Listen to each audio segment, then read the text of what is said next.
Hello, everyone, and welcome to a live match reaction show on Football Talk Podcast. My name is Ozzie, and I'm your host for this evening. Looks like Liverpool beat the king of set pieces earlier today as Liverpool beat Arsenal 1-0 at Anfield. The result is more important, I would say. A lot of fans have said that it was a bit of a boring game, which will, of course, we'll go into a bit more detail. But from a Liverpool point of view, it's all about the 3 points, and the bonus is that we also kept a clean sheet. So for me, I'm ecstatic about this result. So let's do a quick match review, and then we'll do the player ratings. And it's also a calling show. So if you'd like to call in and have your say, a link has been pinned in the live chat. And I will also speak about some rumors as well. There has been some developments in regards to potential incomings and also potential outgoings, which I'm not too pleased about, but we will speak about it in due course. So let's start with the game. And the first half, it was definitely a difficult afternoon for Liverpool. Arsenal weren't playing with any sort of fluidity. These were one of those games where, it felt like you're playing a Stoke City, and I don't mean that to be disrespectful. They were very physical in every shape and form, whether it's in open play or if it's in set pieces. They were trying to be the more, dominant side, whereas, we've got accustomed to watching Arsenal sides where, it's champagne football. They're easy on the eye, quick passes, pure technique. This wasn't that type of game for Arsenal. But unfortunately for them, it didn't start very well, as in the first 5 minutes, fortunately for them, Saliba picked up an injury and had to vacate from the pitch. Now, in terms of key moments of the first half, Gakpo had a shot from just on the edge of the box, but unfortunately he dragged it wide. Madueke, pretty much was one of their best players, in my opinion, was the outlet from that right hand side, going at Kerkez non-stop. But Kerkez was, for me, a fantastic performance from the Hungarian fullback. In this moment here, it came from a set piece where Madueke controlled the shot, hit the half volley, saved Matt Allison, and Liverpool almost got a breakthrough just before halftime, where Arsenal were trying to play like their old selves with, silky football and passing it from the back.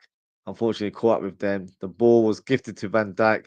At the time, I'm thinking, he needs to shoot, but he decides to lay it off to one of the attackers. McAllister tries to have a shot from the edge of the box. Unfortunately, it was blocked by Declan Rice. So that was pretty much the first half. Second half, Liverpool actually hit the back of the net through, I think it was Ekitike or Gakpo, but it was ruled out for offside. We have Florian Wirtz applying probably one of his first shots of the game, and then Gakpo tried to go around the keeper in the rebound, got fouled, but after the replay from VAR, they viewed it as, Gakpo being in offside positions, and therefore, even though the ball did roll inside the back of the goal, it was not allowed. Gakpo then had another chance moments later with a shot, and then I thought we had the breakthrough when Szoboszlai hit a lovely through ball from right back, switched it over to the left side. Wirtz cuts in.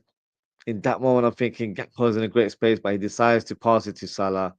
He touches, takes a shot, and yeah, it gets blocked in the end. But without speaking about missed chances at here and there, the goal came very late on in the game, and it was a Szoboszlai rocket. Now, what a free kick it was! I actually, not to sound, too cocky, but I actually saw the way he was stepping up, and I thought he's definitely going to score. I've got accustomed to seeing him scoring those type of free kicks before, especially his national. But as soon as he stepped up, I thought this is the player, the one that's going to score, because we had Salah, you had Gakpo close to the ball, but for me that was Szoboszlai range, and the way hit with that technique, he was a knuckleable technique. Cristiano Ronaldo pretty much made that technique very infamous. But Szoboszlai has definitely learnt from him and produced an exquisite finish.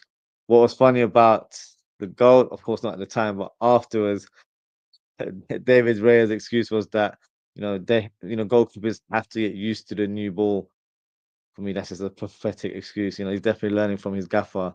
in terms of coming up with nonsense excuses at the end. But for me, amazing shot, and the commentators made it into such a big deal that Ray hasn't been beaten. This game is match week free. He's going to get beaten at some point, but thankfully it was this evening against Arsenal. But that wasn't the end of the tale. Eucharist had a very good chance where, for the first time in the game, Madueke got past Kirkes, hit a low cross, but Joe Gomez, who just came off the bench, makes a crucial block to deny the Swedish striker. And then one of their new signings, Eze, comes onto the pitch. And, we're thinking, could this be a penalty shot? I'm not too sure. At the time, I was a little bit nervous, but he went down far too easily for me. That's not a foul. Then Arsenal thought they had another penalty shot where, of course, it came from a set piece and the ball seemed to hit Szoboszlai in the shoulder. But for me, definitely not a penalty. And in the latter moments of the game, Chiesa, it was 2 against 4 at one point, and most players would have passed it to Salah, who was the second Liverpool player there. But he was like, let me be unpredictable. Tried to take on the Arsenal defender, hit the shot, but unfortunately, his left foot strike went wide. But look, overall, not the advert for Premier League football. It wasn't played to any glorious reference at all. But this was a game where two teams were probably evenly matched. I would say it felt like the game was a tactical battle at times. And I think both teams cancelled each other out, and it was pretty much, very little separating both teams. And what was impressive for me is that, we've kept the clean sheet, we were defensively sound. We've made sure that we didn't concede from a set piece, which was highly spoken about before the game. But overall, a fantastic win. 3 wins on the bounce, clean sheet as well, which is always a bonus. And look, I've always said this: when it comes to football, it takes one special moment or magic moment. I suppose, like presented in this celebration, the click of a finger, it was 1-0, and all the 3 points went to the Reds. So yeah, great victory. One of the highlights for me of this game was seeing Wataru Endo produce an MMA sort of tackle there or takedown there to some extent on Gyökeres on the halfway line. At that moment, it had to be done. It was a professional foul. He got a yellow card for it because Gyökeres was on the verge of hitting on the counter. So yeah, big up to Endo for that moment there. And that is my match review. And before we do the player ratings, I'll go through some of the comments. Um, Ozzy Kabak, big up yourself, Ozzy Kabak. Said, Ozzy, I can't stop watching the Szoboszlai free kick over and over. It's one of those ones where the more you watch it, the more impressed you get. When they kept on showing the replay, I was getting more excited the more I watched it. So yeah, it's one of those goals where it's a real joy to watch. So yeah, Ray can come up with whatever excuse he wants. For me, he was beaten by a worldy strike. Let's not kill ourselves. Goal of the season so far, in terms of the opening few weeks, it's definitely been the best goal. So yeah, I totally agree with that. AR says, big up Ozzy and chat, smash the likes and subscribe. You're never walk on. Big up AR. Hope you're doing well. Win is a win. That is exactly right. Can't complain about that. AR says 3 games, 3 wins. If we move on, 100%. In this sort of shape or form, look, doesn't matter if it's the opening month of the league or if it's the last month of the league.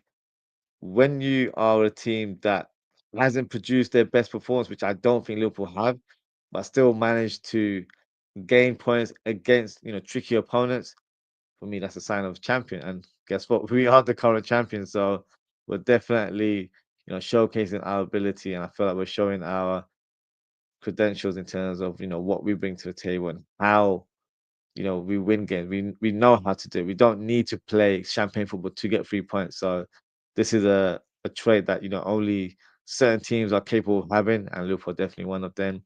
Ozzy says it was Aussie's fresh fade that got the team over the line. Well, look, if that's how it is, I'm all for it. So yeah, hopefully that did help with in terms of the win today. Um, Ozzy, you must get another fresh fade before Burnley. I think the Burnley game in a couple of weeks' time, so I'm probably due a haircut by that time. So yeah, I probably will get a fresh fade for that game as well. AR says Simicast loaned out to Roma, and you have done Isak and Gahey. We'll talk about it in due course. There has been a slight update.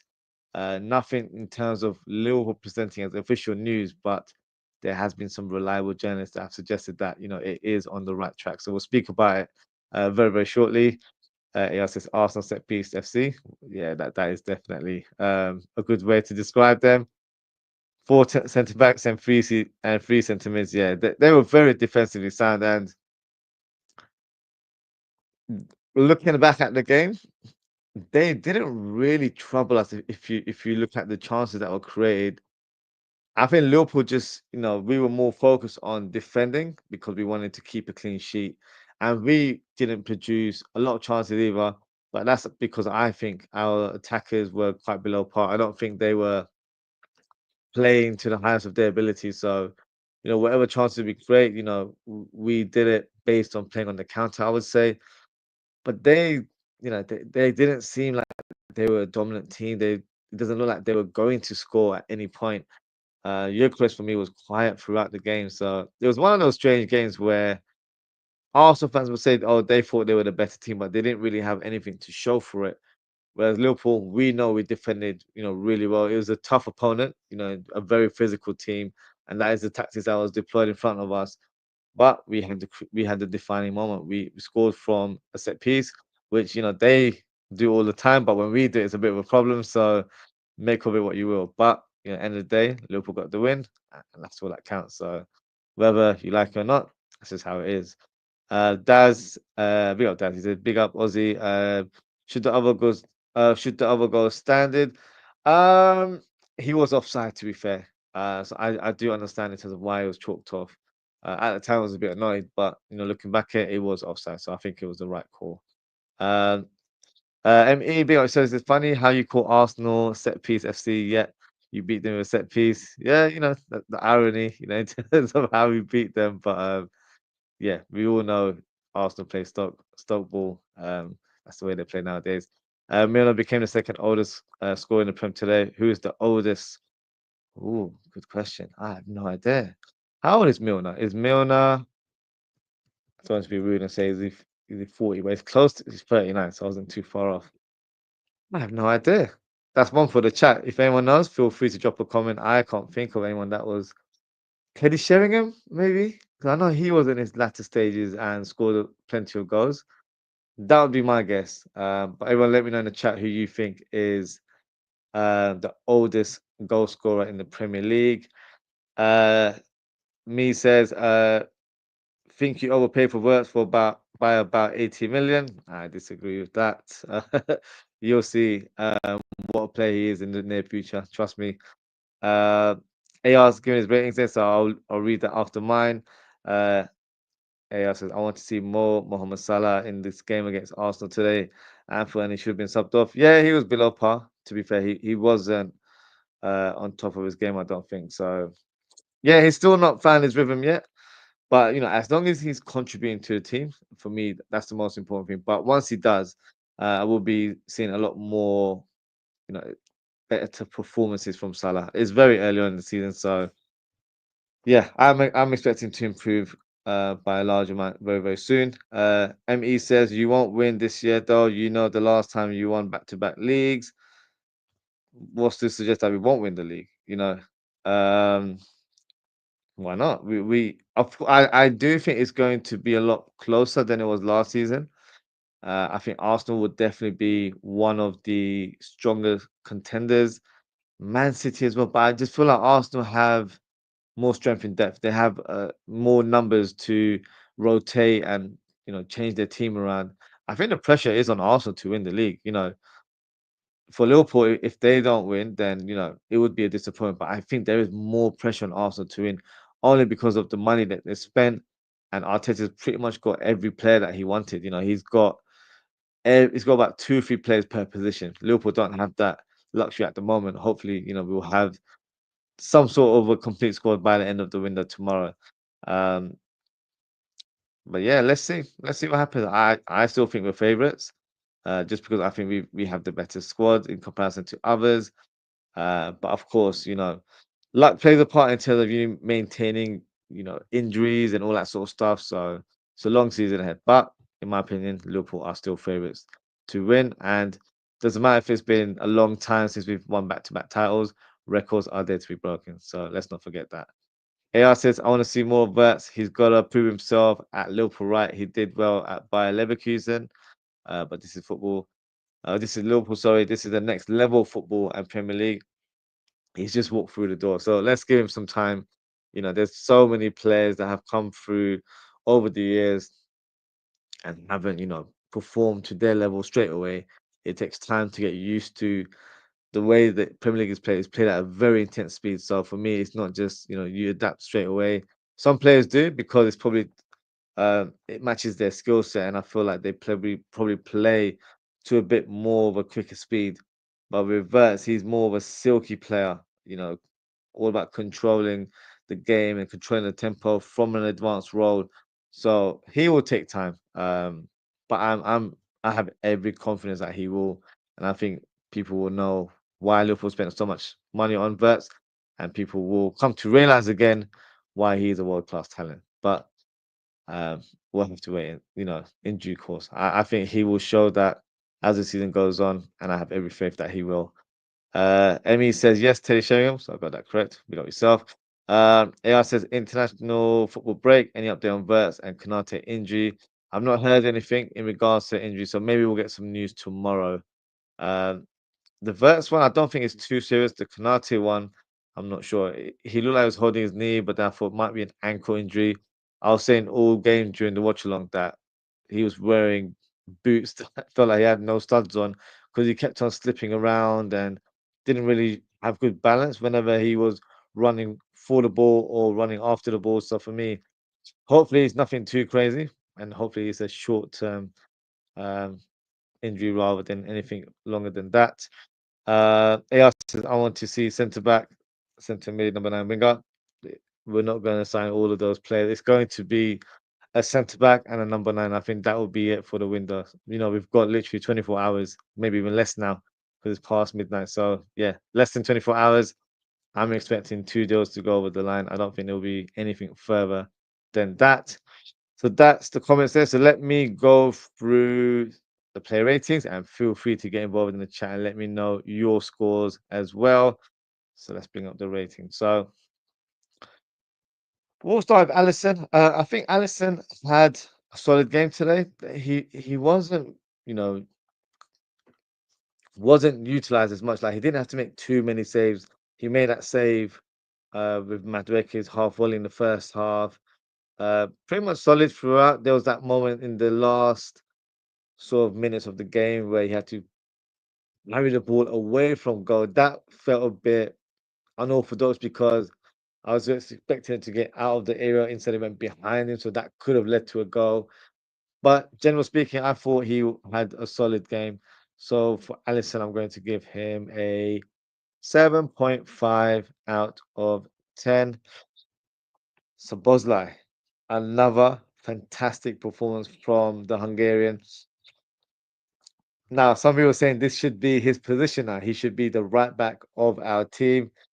I disagree. It's good to know that he's able to come into the team and produce a performance like he has done against Newcastle and Arsenal. But that's mainly because of his attitude. His way of playing. He's tenacious. He's energetic, and he's a very intelligent player for me. So he knows in terms of how to adapt to different scenarios. But I feel like you get the best of him playing in the middle of the park, whether it's in a double pivot or whether it's on in a more of an advanced position behind the striker. For me, he gives you that versatility, so you can play him in different roles. That's why I've always said, despite Verts coming in and all these other players that could take up his spot, I've always, hold an opinion that he's a very, very important player for us. Let's not underestimate that. And these two performances, if it wasn't for him, I don't think we'll be able to get the W. So for me, another great performance, and of course, scored the match winner. But not only that, he was fantastic as a right back today. Honestly speaking, I'm just thinking who was he up against? Martinelli had one run at him, and he, swept him away very, very easily. And the other that Martinelli was AWOL, like or should I say MIA, because he literally wasn't in action one bit. So for me, that shows you, what he produced on the pitch. And when Eze came, Eze had that one moment where he had a first time touch and went past Szoboszlai, but it didn't lead to anything or it didn't create an opportunity for Arsenal. So overall, I thought he was fantastic, and then he did move over to midfield in the game as well, and pretty much did his thing. And of course, the goal, what a strike it was! What a wonderful effort it was on goal. Top bins, unstoppable, despite what football was used. Rhea saying it's because it's a new ball. You can make whatever excuses you like. But for me, that goal was, a match winner for any game. So for Szoboszlai, no surprise, he gets a 10 out of 10. Penate, a little bit better in comparison to his previous games. Uh, there were times where he still made me look or made me feel a bit nervous, whether it's on the ball or running after a player. He didn't play with his real confidence. Um, but there were times where he did clear the ball away and did his thing. So an average performance, but it's an improvement from the last two because he was absolutely shocking in those performances. So for his rating today, I'm going to give him a 5 out of 10. Now, in terms of Van Dijk, another solid performance today. Uh, I don't think he was troubled at all by any of the attackers today. Made sure that the defense were playing bit more higher than normal, or he tried to push everyone further up. So in terms of as a collective, he defended really well. That's what enabled us to get a clean sheet. Passing, was good as always. He had that moment in the first half where he found himself on the edge of the box. Probably should have shot, in my opinion, but that wasn't to be. So for me, I'm going to give Van Dijk a 9 out of 10. Another player that really impressed me today, and if it wasn't for Szoboszlai's worldie, I think he would have got man of the match, and that was Milos Kerkez. Now, a lot of eyes on him today because in the opening two games he hasn't showcased his true ability. First game he was erratic or hot-headed, however you want to describe him, because he was making fouls, in a very reckless manner and almost got sent off. He had a yellow and then had made another reckless challenge. And then Arsenal was like, yeah, you need to come off now. So for me, poor performance, but I'll give him the benefit of doubt because it was against his former club. I think he just wanted to prove to both sets of fans that he's that guy. But of course, I think, the inexperience or the lack of experience due to his age, definitely played a role in that game. And then Newcastle, he was better, but he wasn't positionally very good. There were times where um, he gave the ball away. He was beaten quite easily. He pretty much gave Bruno Guimaraes a piggyback and allowed him to score in that game. So that wasn't his best performance either. But today he was absolutely solid. Madueke was for me was one of their best players on the pitch, the main attacking outlet from the flanks. And he was going at Milos Kerkez, very direct, one-on-one on numerous occasions. I think there's only that one occasion where a cross came from that side. But generally, Kerkez made a lot of blocks, so much so that, he was in a bit of pain. He was, limping around because of, the blocks he was making. He was putting his body on the line. So I thought he defended immaculately today. And look, it's a if anyone doubted him as a signing, I think today would show you that, he is a top quality left back, and there's a reason why we spent all that money on him this window as well. So for me, I'm going to give him a 9.5. I thought he was fantastic today. Um, just gonna go through some of the comments there. Double D says Dom 12 out of 10. Yeah, yeah. Of course, I'm trying to keep it within. For me, it would be 100 out of 10 to be fair. He was phenomenal. Um, yeah, saying we need reinforcement squad depth. Yeah, one day left. Yeah, that's true. ABO 7 for sure. Not for me. I still thought I don't know. He made me feel very nervous today. There was times where I felt like on the ball he looked very nervous. Uh, didn't produce the best of passes. I've been giving him threes and fours for the last 2 weeks, so I'm giving a 5. Maybe a 6 would have been a bit better. Um, but I think because he came off, I if he played the full night, I might have increased his rating a little bit more. But because he only played for a little bit in the second half, I've left at 5. Maybe a little bit harsh, but I expect better from him. And I still don't feel like today was a performance where the pull run's gone behind him, and he's playing back to his normal self. I still feel like there's issues there. So for me, he hasn't completely convinced me. So that's why I've gone with um, a 5 out of 10. But I might be harsh on that one. All right, let's move on. So we'll speak about Gravenberch. For me, another solid performance. He definitely uses energy very well, made a number of interceptions, found himself in more advanced roles, especially in the first half where we weren't able to make any breakthrough, but he was the one that, found himself in good positions and tried to make things happen. Almost scored today as well, but his effort went wide. So for me, a solid performance, just like he did against Newcastle. So he gets an 8 out of 10 for me. McAllister, not the best performance from McAllister, to be fair. I feel like there were times where he gave the ball away quite a lot in terms of the physical battle. He got outfought a numerous times, and he just didn't feel like he was fully fit. And I'm not just making an excuse for him. He just wasn't, in sync with the team. And I feel like that was quite evident in terms of how he produced his level of performance today. So for me, not a great outing for McAllister. I'm going to give him a 5 out of 10. Um, I'm thinking, yeah, I think 5 out of 10 is probably about the right score. Um, Now let's move on to vets. For me, a better performance than the last couple of games, which it's not a huge task or a huge step up because he hasn't been great or he hasn't been heavily involved. But today I saw a different side where he was more aggressive, like he was trying to push around people in a set piece, which was good to see because you have to be that kind of person in the box as well. Passing was better today. His first touch was better. He had a couple of moments where he created counter attacks, so he was the driving force, especially in the first half. So a much better performance. I think in the second half he improved and continued from the first half. So a better performance, but still a lot more to unlock because he is a very talented player. So I'm going to give him a 6 out of 10. Salah, for me, not heavily involved today again. Very quiet. His decision making wasn't the best. There were a couple of times where he received the ball and tried to do either first time crosses or touch and cross, but never got any lift on many of those balls. So passing wasn't great today.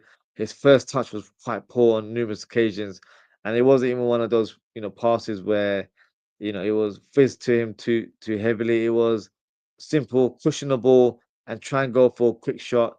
He just took forever, and that's why he got blocked 2, 3 times. So for me, it wasn't as impactful as he normally is. So I'm going to give him a 5 out of 10. And Chloe Gakpo, for me, the same thing, where I don't feel like he was attacking the fullback as much. There was only a couple of occasions where he went past Timber, but I don't feel like he produced many chances. He did have a couple of shots where he cut inside, but he didn't have his shooting boots on today. So for me, slightly below par performance from Cody Gakpo as well. So I'm going to give him a 5 out of 10. Ekitike, he worked hard today. He tried his best. Um, I think in terms of the physical battle up against Gabriel Saliba and then Mosquera, after 5 minutes pretty much, he handled that aspect very well. But I feel like he wasn't able to impact the game. So he wasn't able to link up the game as much, or he wasn't able to thread through balls to players around him. So he worked hard, he ran his socks off, but for me, he wasn't impactful like he has been the last 2 games. So decent performance, um, but not what we're expecting. So I'm going to give him a 6 out of 10. And that is my rating. So I'm going to, of course, obviously see who is the man of the match. And that goes to, there he is. So Szoboszlai. So Szoboszlai is my man of the match. No huge surprises there. Um, so yes, says let's add the substitutes. We made 4 substitutions in the game. We brought on Curtis Jones for McAllister. So let's bring him on. And then we also brought on Joe Gomez for Konate, who unfortunately picked up an injury.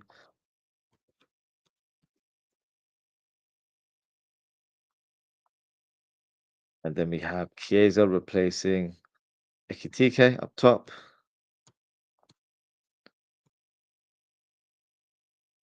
Chiesa. There we go. And the final substitution, of course, Wataru Endo for Florian Wirtz. There we go. So I think we'll swap these two fellas. And yeah, let's leave it at that. So let's start with Jones. So when Jones came on, I was slightly surprised because I was expecting possibly Conor Bradley to come on to replace Szoboszlai and then move Szoboszlai into the double pivot. But I also went for a like substitution in replacing McAllister for Jones. And I thought Jones was actually really good today. I think he made a great impact off the bench. There was numerous occasions where he drove with the ball, created openings. There were maybe a couple of times where I feel like he should have taken a shot on goal, but decided to play it to Salah or play it to Gakpo. So I thought he was a very positive influence and definitely helped improve our level a little bit, where we were better on the move, I would say. So for me, solid performance, really impressed with his contribution. So I'm actually going to give him an 8 out of 10. I thought he was really good when he came on. And I do feel like he gets unfair criticism from some fans. I'm not sure what it is. It might just be you know his persona or his demeanor when he plays that people feel like he's not busting a gut, so it looks like he's not trying. But he's just one of those players where he's technical. He knows when to release the ball. He's very good in controlling the play. He's not a dynamic player. He's not going to get the ball and dribble past 5, 6 players. That's not his game. He's more of a silky player where he'll try and create openings through his passing. So I feel like some fans have misprofiled him, and that's why he gets unfair criticism, in my opinion. I feel like he contributed today and deserves a good rating. In terms of the next player, Joe Gomez, I thought he was very good when he came on. Really, really good. Made a number of clearances. There were times where, not surprisingly, Arsenal were hitting a lot of crosses inside the box, and it was Joe Gomez that was heading them away. So for me, a dominant performance. Nearly gave a penalty away, in terms of the Eze run, but I don't. If that had been given as a penalty, for me, the game's gone because it literally just nudged him a little bit, not enough to push someone to ground. So for me, um, good performance today. I really hope, really, really hope that it's not his last performance today. There are rumors circulating that AC Milan want to sign him. We'll speak about that very shortly, but I really hope that's not his last performance. I'm still, in hope that he breaks his deadlock and scores for Liverpool this season. So hopefully, he stays and can help us in terms of retaining the league title, but also going for other titles this season as well. So for his rate, I'm giving him an 8 out of 10 as well. Now, who else do we have? Chiesa. Chiesa came on, didn't do too bad to be fair. That one moment where he dribbled past a couple of Arsenal players, had a shot, fortunately distracted wire, but a positive impact. I don't feel like we missed out on anything up top. He tried, he worked hard. At that point, it was more so just playing on the counter. So I feel like he did his thing due to the less time that he had. So I'll give him an average rating of 6 out of 10. Endo for me gets pretty much gets a 6 out of 10 for that tackle on Eucharist alone. So yeah, that's his score for this match. And that is the player ratings. I'm just going to go through some of the comments. Where are we? So, Steve, big up yourself. He says Curtis changed the game. I think he did. I think he definitely added a bit more of a purpose in our attacks because before I just feel like we are playing too many sideways passes, but when he got the ball, he literally drove with the ball. So I feel like he definitely had a positive impact in the game. So yeah, I do agree with that. AR said double D. I gave Kanate 7 in my player rating. Oh, sorry, AR. You did give me your ratings. Let me present it there first. So AR's rating is Allison 7.5, Szoboszlai 9, Kanate 7, Van Dijk 8, Kirk 7.5, Granback 7, Maka 6, Salah 5, Vert 6.5, Gakpo 7, Ekatike 6.5, Jones 6.5, Gomez 7, Chiesa 6, and Endo 6. So I feel like maybe I've been a bit too excited with some of my ratings, but not too far off in terms of what you've got there. Let's go back to that comment. AI said to lose Steve Jones gave a solid performance when he came on. And for Liverpool 1-0 to Arsenal. Maka needs to improve as well. Yeah, but Maka's, he's had fitness issues recently, so he still hasn't found his rhythm. So I think I'll come with a bit of rest, a bit more game time. Of course, he'll be on international duty, so hopefully he's not flying over the halfway around the world because that doesn't always help. But no, I think he'll come good in the coming weeks. WD saying big up to AR. Um, WD said Kirk was very good in the second half. Not was not best pleased in the first. Too much ball watching in the first half. Made a decent block though. I think he made quite a few blocks in the first half. I don't think he was ball watching as such. I think he had to be patient when he was up against Madueke because Madueke is one of those wingers where I feel like he watches your body. So if you've literally moved that way, he's gone the other way straight away. So he watches, how the fullback is shaped. And I think that's why Turkes wasn't diving in today. He wasn't making slide tackles or anything of that nature. Uh, and if you look at the first half, he made a number of blocks because of, you'd call it ball watching. I thought he was just trying to suss out what Madueke was going to do because Madueke, when he was like running after him, he didn't really have anywhere to move around. Like he didn't, you know, because Turkey was so square on, he didn't know if he should go left or right. So made it very predictable for Madueke until he'll cut in with his left, and then Perkins can make that block. So I thought it was really good from start to finish. I thought it was a very dominant performance, and of course, he is going to have those kind of battles with right wingers, especially nowadays where you've got so many left-footed right wingers. So for me, that bodes well in terms of how he performed today. So yeah, really good performance from Kerkez. So far, his best performance in Liverpool shirt. AR says big up Ozzie, Double D, Dilu, Steve, Ozan, me, or ME, and chat. Big up yourself, AR. Hope you're well. Double D says Salah's poor. First touch left him. Yeah, his first touch was so bad. I found him so frustrating today. Because there were times where it wasn't even just like simple passes, like someone's giving him that fruit, that that final pass, and you're thinking, go on, Salah, control, cushion it, finesse it into the top corner, but he just delayed it. That's why his shot kept on getting blocked. And someone said, oh, it's great defending from Arsenal. It's not. It's because he's delayed it. He's taken too long to make that decision to shoot. So yeah, his first touch was awful today. It really was. Uh, Double D says Gomez was brilliant. We need to keep him, even if we get gay. That is absolute facts. I'm quite annoyed about that situation, which I'll speak about very shortly. I don't think we should sell Joe Gomez at all. AI says we need some more key signings at Liverpool to challenge at Liverpool to challenge and squad depth. Yeah, those key signings will be happening in the next 24 within the next 24 hours. So I'll just have to say sit back and then hopefully, those players will come through the door. So let's speak about some of them. So you already know what that sign means, right? Someone's coming.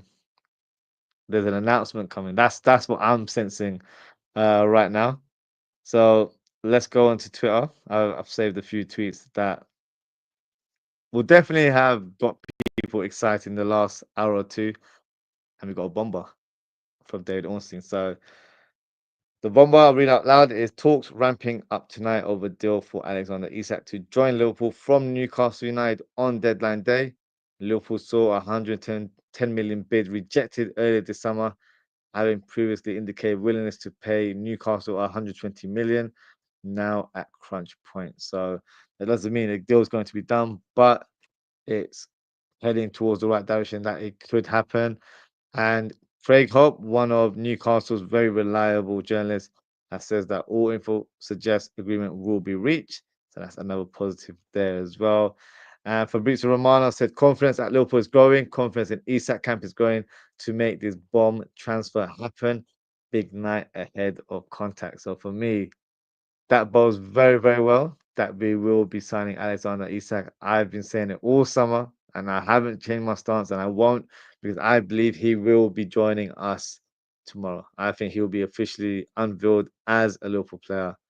And yeah, I'm just waiting for that bomb. I'm waiting for that announcement to appear that Liverpool have signed Alexander Isak. And then we can start dreaming in terms of how the team is going to look going forward. So yeah, I'm very confident that it will happen for us tomorrow.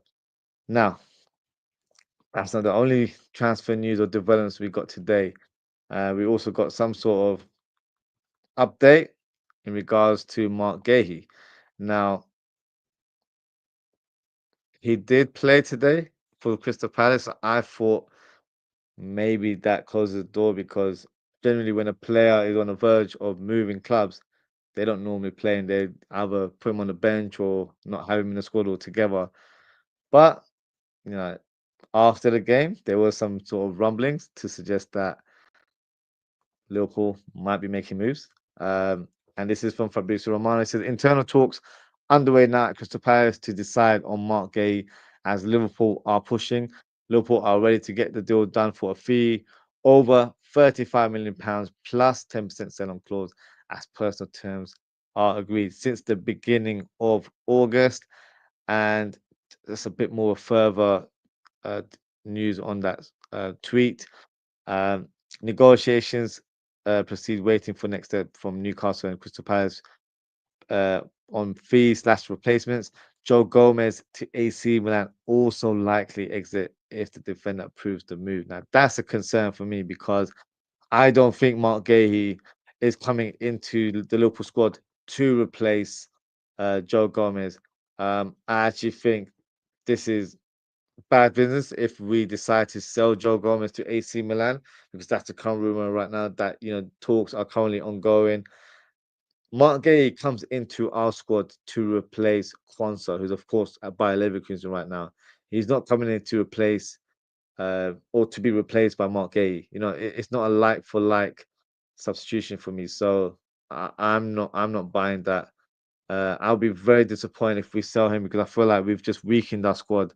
I'd rather have Joe Gomez as a fifth choice centre back on paper, but also a player that can cover left back and right back as well. So for me, um, I think it would be a mistake to sell him because he's a player of experience. So I feel like he would definitely help and contribute to our quest of winning silverware this season. So I will be very disappointed if Liverpool sell him. I'm hoping Joe Gomez is like, you know what, not for me. It's too late in the window for me to make that decision. So I'd like to stay on. Maybe January, if an opportunity arises, then we can talk. But I would hope he says that he wants to stay focused on Liverpool this season, and then maybe they can talk next summer if a move is on the cards. So right now, I wouldn't sell him. And look at the performance he produced today off the bench. He was dominant today, and it was against Arsenal, who some would have even regarded as favourites to win the league title. So if he's able to produce performance like that against Arsenal, it for me shows that he's still more than adequate cover for our defense. So I would not sell him. I'd be very disappointed if we did. In fact, if we were to sell him, for me, it wouldn't even be a 10 out of 10 window. I'd have to reduce the number because I don't feel like it makes sense to let go of him at this stage of the window or at this stage of the season where I feel like we need adequate cover in the defensive position. So I would be disappointed if that was to occur. But back to Mark Gay. Um, After the match, he was interviewed by Sky Sports and seems very shy. He didn't want to, reveal too much. I feel like it was quite obvious that he's on the verge of joining Liverpool. After the game, you had Henderson nudging him to say, "Go over to the crowd and clap." But I don't think he wanted to do that because number one, it would reveal that he's on the move, and he didn't want to do it so publicly. And second, what if the move doesn't materialize? You kind of look like a clown if you do that. So I think he was just trying to make sure he doesn't, oversell the situation. Wait for it to be finalized, then he could talk about it. And then when he had that post-match interview, seemed very close. Didn't want to reveal too much. But one of his quotes was that I grew up in South London, and this club means a lot. It has been an honor to captain this football club. So for me, that sounds like parting words from a player that is on the verge of leaving. Uh, I think he will be a Liverpool player. Definitely. I think we'll probably hear it in the early hours tomorrow. I think it'll be a news that we hear in the morning. Um, Hold on a second. LFC 20 saying Isak deal done 130 million. Give me 1 second because I will need to check this as well.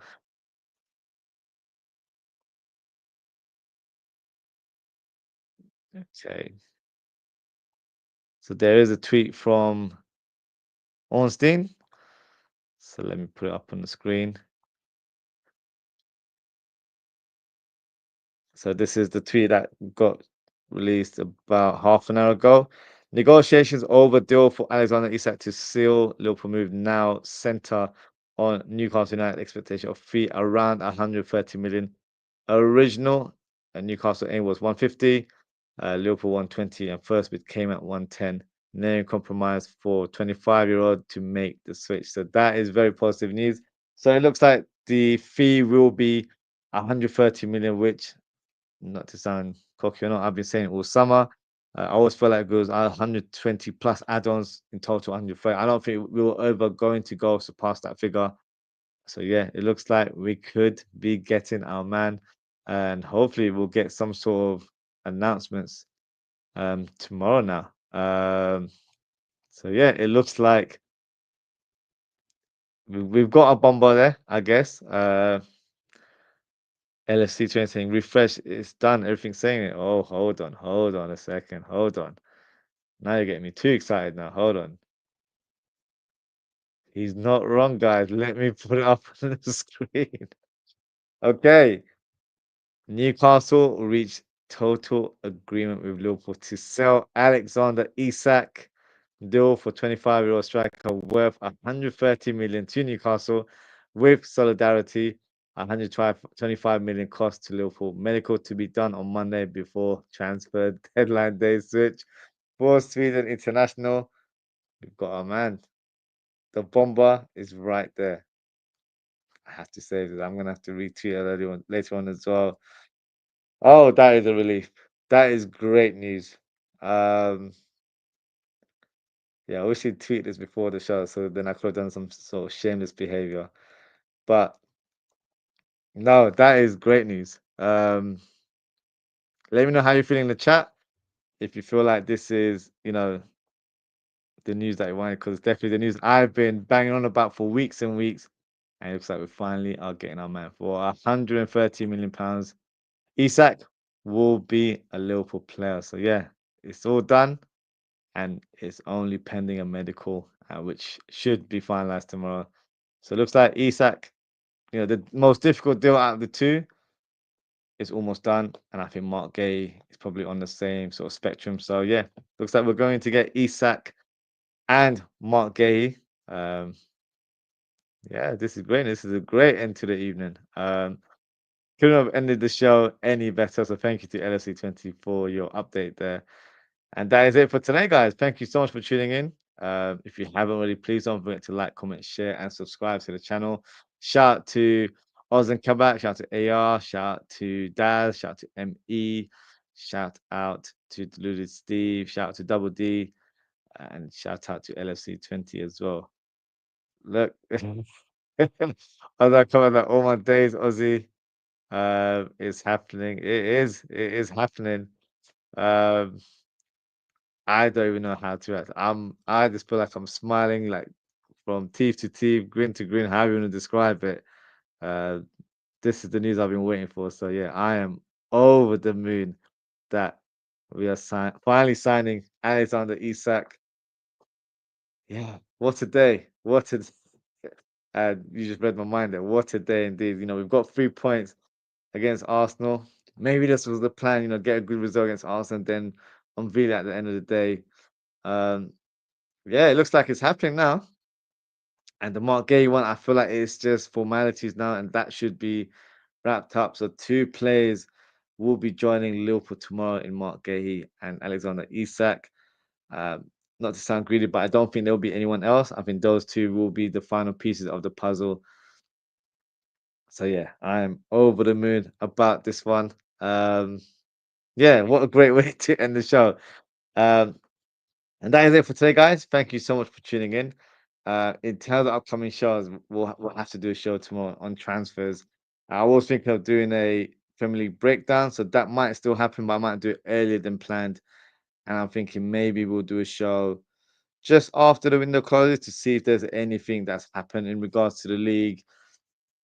And can Liverpool surprise with a first signing? I doubt it, but you never know. So we'll do a transfer show tomorrow. And then yeah, we can discuss how we feel about the signings and all that sort of stuff. So yeah, it should be it should be a nice way to close the transfer shows with two big signings in Mark Gahey and Alexander Isak. So until then, take care, stay safe, and I hope to speak with you all very, very soon. Goodbye.